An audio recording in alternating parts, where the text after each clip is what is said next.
Hello. So you know how you're told to respect your ancestors by people that are older than you? Yeah.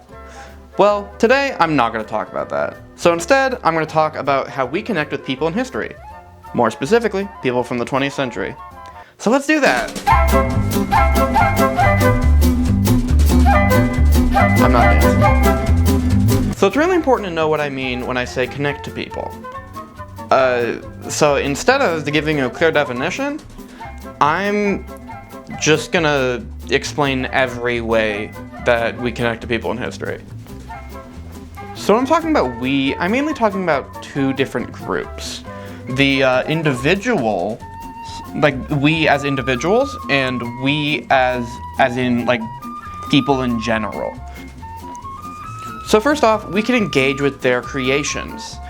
So anything from like an invention that they made or art, like experiencing their art, that would count as engaging, or that would count as connecting with them.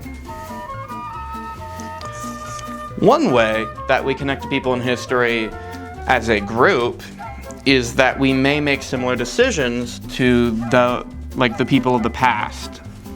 So an example of that would be like going to a concert. So people in history did go to concerts, and a big group of people deciding, oh, let's go to a concert for the day. That's a great idea.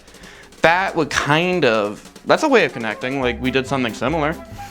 So one thing to address that I haven't yet is that people from the 20th century, they're still alive. Like a lot of them are still alive. I mean, it's going down, but like there's still quite a few of them. So one way that you can do is maybe have an in-depth conversation with them. Like just talk to them, you know? So that is a way of connecting, like talk with your mom for Mother's Day or something. So on that note, one way to have a good conversation is to call them, which uses a phone, you know, a phone, a creation from the past. Modern phones are not, but the original idea was made in the 20th century, so you're kind of double engaging right there. You're kind of double connecting. Another important thing is that we would not exist without people in history. So, like, if your parents never existed, you wouldn't exist, meaning that you are connected to the people of the past by existing, I guess. And on that note, we live in a world made by them. Basically, like, every road ever started out hundreds of years ago, or maybe like 100 years ago. So that means that, like, our world that we live in would not exist without them. And going on that, you are related to the people of the past. So you as an individual are related to those people, like your grandparents. So yeah, you are related to those people from the past. Yeah. So yeah, we as a group, we grew up being taught by these people, like the people of history from the 20th century.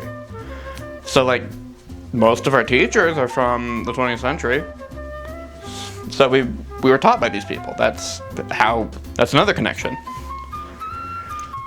The last way I have that we connect with people is we as individuals, we can connect with them physically. So like, give your teacher a high five. I'll wait. Give your dad a hug, I guess, if you have a dad. And that's the list. This is the list? This is really nothing. How do we connect with people in history? I know you've heard the saying that history is doomed to repeat itself. That is not true. History doesn't repeat itself, but it does rhyme. What I mean by this is that while nothing is exactly going to happen the way it did, there will be similar events that happen. And to not know history means that we cannot prevent these horrible events from happening. So how do we connect with people in history? We just need to remember. Or the real way you connect with people is by digging up their graves and sticking them all together in a freaking skeleton apocalypse. And then there's zombies.